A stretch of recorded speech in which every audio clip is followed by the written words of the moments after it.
अस्सलाम वालेकुम, आप देख रहे हैं BBC उर्दू न्यूज़ टीवी और मैं हूं सुंबल ज़िया। बुलेटिन का बाकायदा आगाज़ करते हैं और शामिल करते हैं इस वक्त तक की अहम खबरें। जून से खबर शामिल करेंगे रफ़ी सफरी की रिपोर्ट के मुताबिक chief executive officer education doctor Mohammad Ikhlaq का तहसील जुन के मुख्तलिफ स्कूलों का दौरा। गवर्नमेंट बॉयज़ हाई स्कूल पिंड सुल्तानी का अचानक विजिट असातिज़ा और दीगर स्टाफ की हाजिरी की मुकम्मल जांच पड़ताल और कारकर्दगी।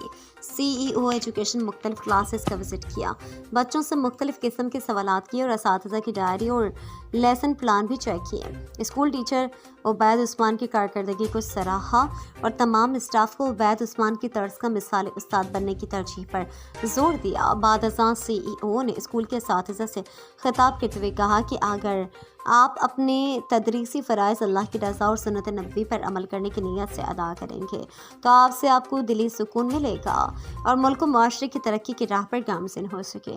CEO एजुकेशन ने असातिज़ा पर जोर दिया कि वो वक्त की पाबंदी करें, तलबा की माहाना तालीमी कारकर्दगी रिपोर्ट फाइलों में महफूज करवाएं, टीचर्स अपनी भी तालीमी डायरियाँ हर वक्त मुकम्मल रखें।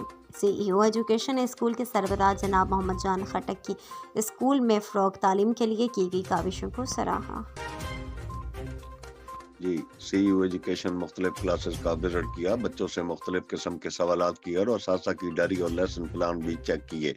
स्कूल टीचर उबैद उस्मान की कारकर्दगी को सराहा और तमाम स्टाफ को उबैद उस्मान की तर्ज का मिसाली उस्ताद बनने की तरजीह पर जोर दिया। बाद अज़ां CEO ने स्कूल के साथ-साथ से खिताब करते हुए कहा कि अगर आप अपनी तदरीसी फ़राइज़ अल्लाह की रज़ा और सुन्नत नबी पर अमल करने की नीयत से अदा करें तो इससे आपको दिली सुकून मिलेगा और मुल्क और मुआशरे की तरक्की की राह पर गामज़न हो सकेगा। CEO एजुकेशन ने असातिज़ा पर जोर दिया कि वक्त की पाबंदी करें, तलबा की माहाना तालीमी कारकर्दगी रिपोर्ट फाइलों में महफूज करवाएं, टीचर अपनी भी तालीमी डायरियां बर वक्त मुकम्मल करें। CEO एजुकेशन का कहना था कि स्कूल के सरबराह जनाब मोहम्मद जान खटक की स्कूल में फ़रोग़ तालीम के लिए की गई तमाम काविशों को सराहा। जी। मज़ीद खबरों, अपडेट्स और अच्छे प्रोग्राम्स के लिए देखते रहें BBC उर्दू न्यूज़ टीवी। अल्लाह निगहबान।